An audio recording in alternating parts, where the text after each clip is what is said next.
Here's a quick demo on making sure your pressure is set correctly on the DK20. First of all, when you close the DK20 with auto release, make sure the timer actually counts down when you close the handle.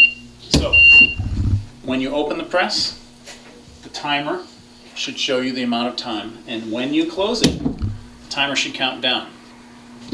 Also, when you're closing the press, as the timer is counting, this bottom magnet should become sticky. The bottom magnet should be activated.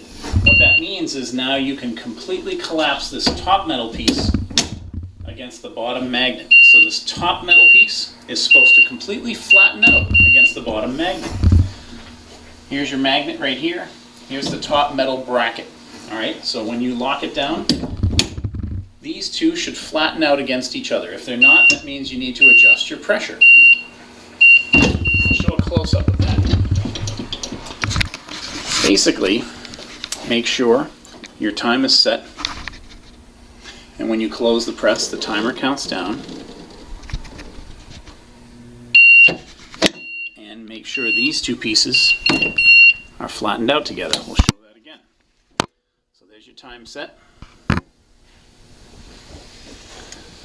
Lock the press, the timer is counting, and these two pieces should be completely flattened out against each other, and then the press will auto release. I'll show that from a distance.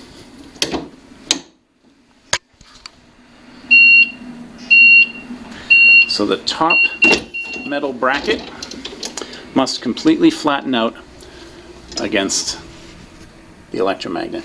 Now there's also a hover bar, that's this. You can let only that stick to the magnet. I'll show that close up. And then your press is hovering, where there's just a distance. I'll show that again.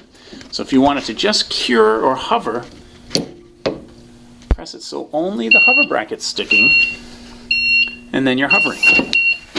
But normally for most transfers, you want the hover bar to completely collapse up into the top bracket, so that the top bracket is fully sticking and clamping against the bottom magnet. Okay, so that's how it works. Now, setting pressure. Here's where we'll back up. To set the pressure, if you turn this clockwise to the right, righty-tighty, and close this, you'll have no pressure or very light pressure. The more you turn it to the right, tightening it, the more you're raising the heat platen, and there'll be no pressure. If there's no pressure set, the press will not pop up. So you see how this is very easy to close, and there's no clamping pressure. You'll notice there's also no popping. So what we need to do, since the pressure is very light, is we need to adjust this knob left, counterclockwise. So we turn the knob counterclockwise, lefty-loosey, and we clamp it again. Now that's still very light pressure. The heat platen is barely touching, and as we can tell, it's probably not going to pop up. So if it's not popping up and it was very easy to close, we still need to adjust for more pressure. Only turn it a few more times, lefty-loosey, counterclockwise to the left, and press it again. Now I'm starting to feel it clamp a little bit firmer now, but it's still pretty easy. I could still probably close it with just one hand, but it is starting to pop up, which means we're getting clamping pressure. Now we're actually locking it down. And that's the key to a heat press. You want to make sure it locks down with pressure against the rubber pad. But I'm going to turn this a few more turns to the left, and now what we'll find is it's going to need a nice firm pressure. It's still pretty easy. I could probably still close it with one hand, but it'll pop up now. So now we're going to just turn another couple left turns, and we want a good firm two-handed ka-thunk. And that's good right there. That's a good two-handed clamping, and what you'll find is you have a nice aggressive pop-up.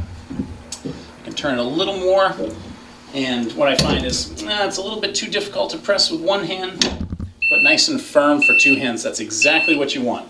You want a good two-handed ka-thunk, and to say to yourself, it's a little difficult for one hand, but a firm two-handed pressing. That's the most practical way of setting your pressure. So you set it so it's very light, barely touching, but locking down and not popping up, and then just start turning it a few turns at a time to the left. Lefty-loosey, counterclockwise, and it'll get firmer and firmer. as you go along. And that's the key to setting pressure.